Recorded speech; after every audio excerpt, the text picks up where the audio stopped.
What's up, guys? Matt here with Betsy. Betsy's gonna be our skier today. We're gonna take a couple minutes just to talk about the Ski Erg, this new piece of equipment that's in the gym now. We're gonna talk about its benefits. We're gonna talk about how to use it, how to be efficient with it. So let's start with, what are the benefits of a Ski Erg and why in the world would you wanna jump on it? Maybe versus a rower or a bike, why would you choose a Ski Erg? So first of all, if you wonder where erg comes from, erg is just talking about this contraption that's been designed to forge and monitor expended energy. So same concept as, you could call this a row erg.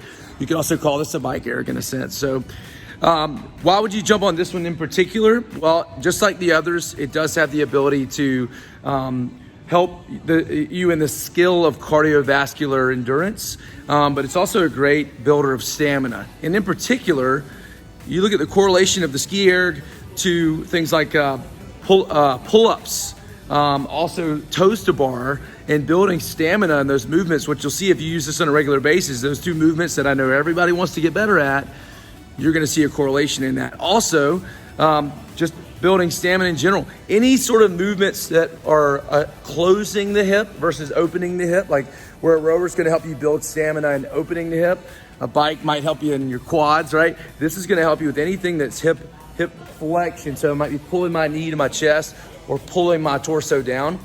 We're building stamina here. So Betsy's gonna hop on, now that we know why we'd wanna use it. Betsy's gonna hop on. This is the second generation of Ski Ergs. They've built these contour handles, which are super helpful. So she's in this ready position, and I'm gonna have her stay there for just a second because we're gonna talk about damper setting. So come on down here. Just like we see on the rowers, we have the ability to adjust the damper setting. So if I pull it up to a 10, what that means is there's more air resistance. The fan is gonna sort of die down quicker. There's gonna be more resistance in her pulling. And then if I take it down to 1, there's gonna be the least amount of resistance. And the fan is gonna spin longer. So if we're working towards more endurance things like a 2K row or a 5K row, all of us are probably gonna be somewhere between 4 and 6. And then there'll be days where we're sprinting, where you could take that damper up just a little bit, which is gonna help you stay on the platform, right? So that's the damper. So 4 to 6 if you're looking for a good setting in here. Betsy's taking it back down a little bit.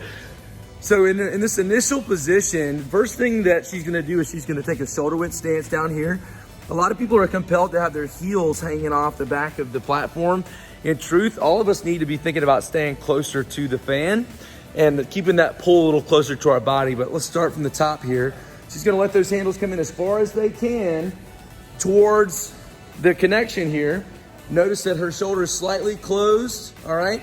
And in her pull, she begins to pull those handles down. Notice the shoulder closing, and she's driving her elbow down and back. Yeah, now when she comes up, I want you to notice, what we're looking for is triple extension. So I want her heels coming up off the ground as she's reaching those handles back up high. Triple extension because her hips, her knees, and her toes are all open and extended.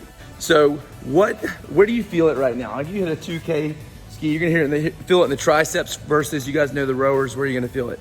In the biceps, right? I feel good about it. If you guys have questions, hit us up below and get on a ski, give it a shot, see what you think.